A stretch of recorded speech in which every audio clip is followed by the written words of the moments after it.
என்னவென்றால், கர்த்தராகிய இயேசுவை நீ உன் வாயினாலே அறிக்கையிட்டு தேவன் அவரை மரித்தோர்ந்து எழுப்பினார் என்று உன் இருதயத்திலே விசுவாசித்தால் ரட்சிக்கப்படுவாய்.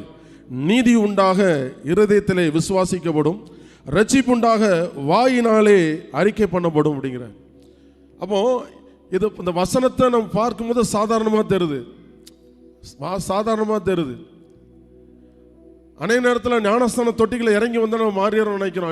இல்லை, நீங்கள் என்றைக்கு இயேசுவை விசுவாசித்து நீங்கள் வாயினாலே அறிக்கையிட்டீர்களோ அன்றைக்கே உங்கள் வாழ்க்கையில் மாற்றம் உண்டாகிட்டு. ஏனென்றால் நீங்கள் ரட்சிக்கப்பட்டீர்கள், கிறிஸ்துக்குள்ளாக்கும் ஞானஸ்தானத்தில் அவரோடு கூட என்ன பண்ணப்படுகிறீர்கள், அடக்கம் பண்ணப்படுகிறீர்கள்.